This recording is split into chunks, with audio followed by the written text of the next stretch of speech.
Okay, let's start with some of my favorites, the frogs. Why do I like frogs so much?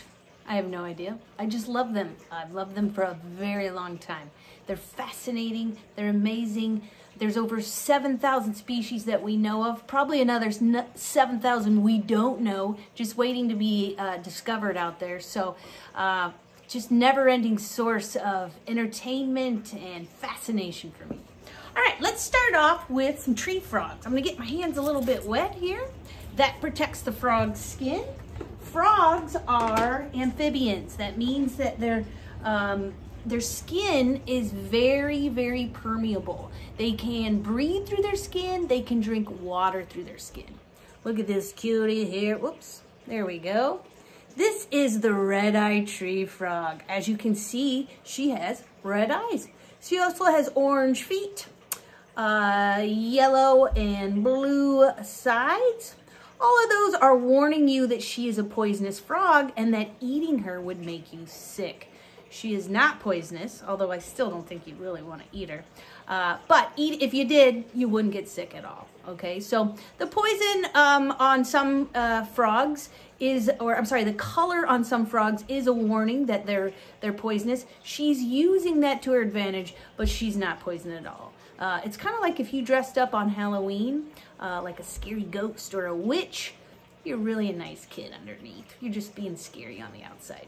Okay, so red-eyed tree frogs come from Central America, places like Costa Rica, and they live in the rainforest. They like it pretty warm and tropical.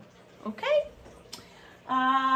this tree frog, really cool. Now, I know it's not as fun as seeing these in real life, but this is one I probably wouldn't even have brought to your school tonight because he really is sensitive to a lot of temperature changes, especially quick temperature changes.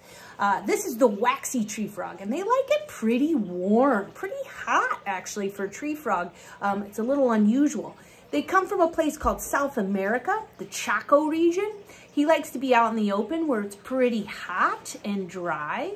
Now, he doesn't want to dry out either, just like any other frog. So he actually keeps wax. He has little wax areas or pores. Oh, and he just went on my on my phone there. Very cute. But he has little pores on the back of his knees and in his little back end. He produces wax. The wax is a lot like the wax on a candle. He rubs that all over his body, and then when the sun beats down on him, it creates a barrier so that water doesn't evaporate as quickly. You'll see his little chin moving. That's how most frogs get their air, their oxygen. They do have little nostrils, but they use they get most of their oxygen right through their skin. So they do need to stay wet and moist. And he looks like he's about to take a jump up on there again. Okay, that's the waxy tree frog. Let's look at a tree frog that would live around here. This is called the gray tree frog. Look at that little chin just moving in and out. Now the gray tree frog is native. That means they live in our area. They live in our forests. And right now the gray tree frog is singing their little hearts out. The males are singing, they're calling to the girls. They sound like this.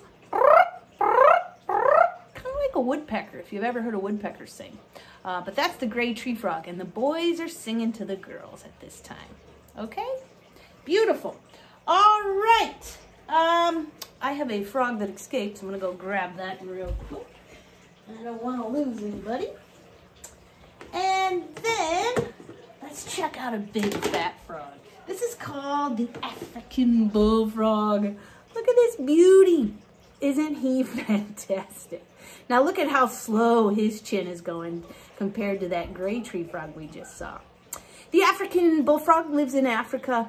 Several countries in Africa can claim the African bullfrog. They are the world's second largest frog. Only one other frog can beat them by size. It's called the Goliath frog. It also lives in Africa as well.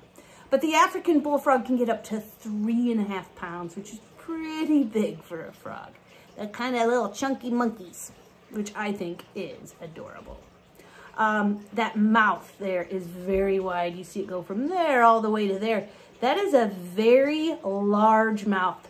When a frog eats, his mouth really determines what size of food it's going to be. They all eat living things, so bugs, mostly worms. This guy, though, will even eat small mice, small birds, even other frogs. So the bigger the mouth, the bigger food they can eat. All right? They swallow their food whole. No teeth to chew, no teeth to bite, really. It's pretty rare for a frog to have any kind of biting mechanism. That's just not something in most frogs' worlds, okay? I want to show you, though, a frog that also lives around here, another native, that's poisonous. This is called the American toad. The American toad is one of our most common frogs in here in Illinois. I bet a lot of you guys have them right in your backyard. They like the suburbs. As long as you have a pond fairly close, it's a good chance you'll find one of these living near you. The American toad is he just did a defense. Again, wow, he had a lot. Oh, just keeps going there. Drank some coffee today, I think. When you're a frog, you don't have teeth to bite. You don't have claws to scratch. So your size isn't really intimidating. What do you have to make yourself frightening to predators or frog ladies that are holding you? Well, you can spray water out your back end there.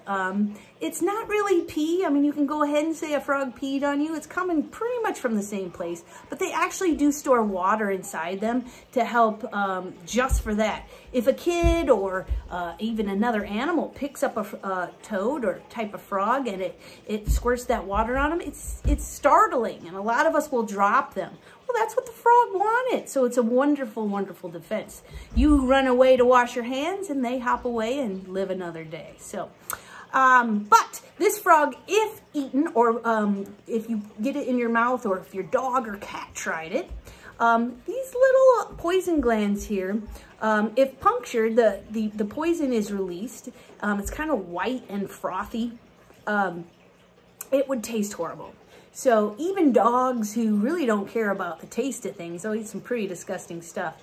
Even dogs will spit out a toad once they get that poison in their mouth. It's pretty nasty tasting. So, doesn't hurt a person at all if you were to get this on your hands. You can hold American toads all you want. Any frog around here is not anything to be worried about. They don't give you warts, but you do always want to wash your hands after you handle a frog or any animal for that matter. All right, we're going to take a look at this little guy and see if he'll eat a bug for us. Okay, hold tight. All right, here's our little friend, and I am going to put this little waxworm down on the ground there.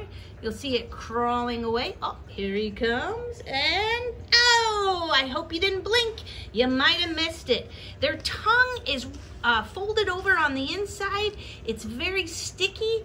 The bug gets stuck to the tongue. They bring it in and swallow it whole. Let's take one more look at that. He's thinking about it. Come on, little toad. Oh, and it's over. There you go. So, he's gonna swallow that whole. All right, I hope you enjoyed our frogs. I'm gonna post the next video on some of my favorite lizards.